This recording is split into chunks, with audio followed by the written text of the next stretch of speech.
awesome products that are really innovative and are really well made. So how good is a $30 copy of the Peak Designs 10-liter everyday sling? Hey, my name is Mitchell. If you're new to my channel, I make videos about the tech I use. I'd like to thank everyone that supports me and uses my affiliate links in the description down below. It goes a long way to helping me pick up new gear to review on this channel. If you're on Telegram, think about joining my Telegram community. We talk about cell phones, routing, and general tech stuff. Okay, let's hop into the video.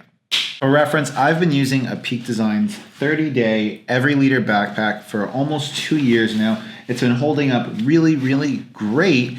And I got my fake 10-liter sling in the closest color that they had to my Peak Designs everyday bag so I could compare the materials. Although I don't have an authentic 10-liter everyday sling, the materials that they use on the sling and on the everyday bag are quite similar, and I've had a fair amount of time with hands-on the sling itself in camera shops around Hanoi. Materials that they have on the outside of this fake Peak Designs bag definitely don't feel the same as the one on the authentic bag that I have. There's almost like a waxy or kind of plastic type of finish that the material that Peak Designs uses on their bags, and that helps it retain better waterproofing and preventing water from getting in the bag, basically. And this bag does not have the same kind of feel to the material. I haven't had it out in any heavy rainstorms, and I'll do a follow-up kind of long-term review on this bag eventually. I've only had it in like a brief mist, and the water beat it up and it seemed to be okay. The zippers that they use, they are not the same as the Peak Design zippers. I don't know if the zipper manufacturer is the same, but the hardware that is used to finish the zippers on this bag, the eyelets for them are a half circle, not a full circle. Next is the strap. Now, the strap has the same design, and it's got the same type of really nice assisted hardware that the authentic bag does, but the material that the shoulder strap is made from feels kind of thinner, and the material feels a little bit cheaper. Whereas the air mesh on the authentic one is a much firmer and much more kind of substantial knit. The knit on this air mesh material does not feel the same quality. Outside of that, the straps themselves on here are just kind of a generic nylon webbing, whereas obviously on the authentic bag, we have substantially kind of higher quality seat belt material webbing. I think both are going to be fine for the load that we have in this bag because it's a smaller bag. And overall, I don't really see the straps being a big failure point. We have the articulation points down where the shoulder strap connects, and they've done a very admirable job of replicating with a hyperlin type of material the rotation, and for all function it does fine. I haven't had any issues. I don't know how this material is going to hold up. It's only single stitched around the outside of it and where it connects to other parts of it, but like I said, I'm going to be doing a follow-up video talking about how this bag holds up. The grab handle on the rear of the bag has the same shape as the one on my authentic bag, but the padding on the inside of the strap is not as plush. It's a small detail, but we're talking about detail. There's no branding on the hardware, unlike how it is on the authentic bag, but the hardware functions the same, it looks the same, and at the end of the day, it's a piece of hardware. It's not going to be a failure point. The way this bag articulates open works just as it would with the authentic bag. You open up the straps and you have substantially more room, or an expanded load capacity. That being said, the pockets on the inside of it, while they are plush and nicely finished, they are only single stitched, and there's only one divider between the pockets. I put an air blower in here, and maybe I'll put microfiber cloth or sunglasses in them. That's about it. I usually keep the expansion straps closed to give me a slightly slimmer profile for the bag. Now, once we are inside the bag, the material that they use up at the top flap is a ripstop nylon material. It is not the stretchy, plush, soft touch fabric that you find in Peak Design's other bags. Open up the zipper, and instead of having the traditional Peak Designs battery pouches with the black and the red accents to signify dead or fully charged batteries, we have just more of this ripstop nylon that's been embroidered with pockets. The pockets are single stitched, and they would be able to hold two larger, let's say, Canon batteries, and then maybe two of the smaller Sony batteries. All the Sony batteries fit in all the pockets, but there are the larger ones. There's no indication or any type of marking on the pockets themselves. When we get to the interior of the bag, we are greeted with the butterfly kind of origami style dividers. The origami style dividers are finished in a ripstop nylon instead of the Peak Designs material.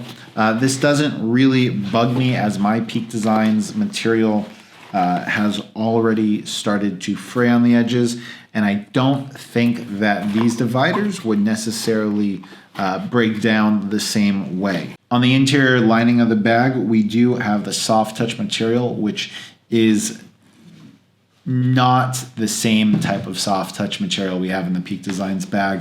The Velcro holds to it fine. I have added a second divider into my bag, or added a third divider, I should say, for when I bring a water bottle. And right now I have it set up to take my A6500 and kind of my holy trinity of Sigma lenses, being the 16, the 30, and the 56, along with my Rokinon or Samyang 12mm f2. That covers me of a focal range from, in 35mm equivalent, 18mm, 24mm, 45mm, and 85mm, all at an f2 or faster, which for my use on the A6500 is phenomenal. It also is worth noting that we do have the padded tablet sleeve on the bag. I almost forgot to mention that we do have side straps for a quick holster of a camera, or being able to use the Peak Designs clip. I have a fake Peak Designs clip that I've attached to the outside of the bag, and the strapping or webbing for it is adequate. I would have liked to have seen it get a double stitching on it, but unless there's some kind of impact, it's not going to be a sudden failure point for the bag. If you have your camera on it, it's something that you would probably see degrade over time. And so that's kind of like the technical overview of this fake bag. Now for my thoughts and opinions on the fake Peak Designs sling bag. I really like it. It goes without saying that for about the $30 equivalent that I paid for it here in Vietnam, I feel like I got a lot of value out of it. They've done a good job with the attention to detail and providing a lot of the same features that the authentic bag has. The build and quality of it, I know, is definitely not up to the same standards as what Peak Design does. But being that this bag costs a little bit less than a quarter than what the authentic bag costs, and for the amount of value I'm getting out of it, I think it's a tremendous buy.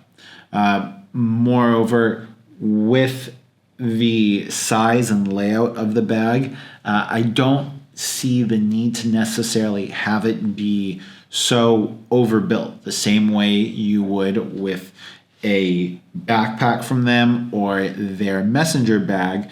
You would really want a bag to be overbuilt because you're probably going to have a heavier loadout of camera gear. For someone like myself, who is more likely than not their prime target with this bag being a APS-C mirrorless camera user, it functions and it carries the load that I need perfectly. Functionally, it does everything that I need it to do.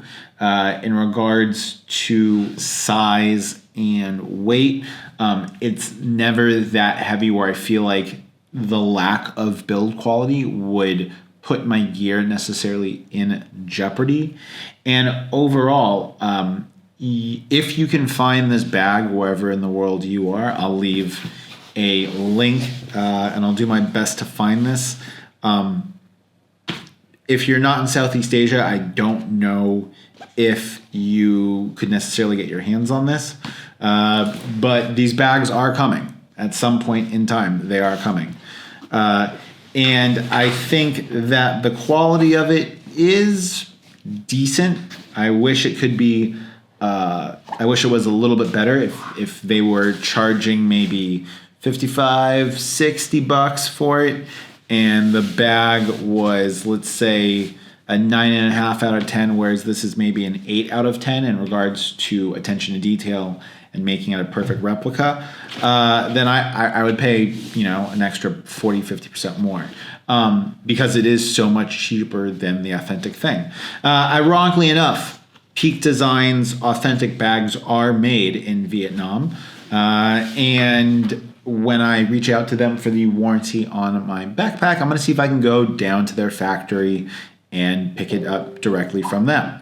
And that is going to kind of wrap up today's video. There's more Peak Designs gear that is fake that I can get online here in Vietnam. And if you would like to see me review the fake everyday 30-liter backpack, if you'd like to see me review some of the fake camera straps we have here, go ahead and let me know in the comment section down below. And until next time, guys, it's been Mitchell coming to you from Hanoi. Hoa Binh. Peace.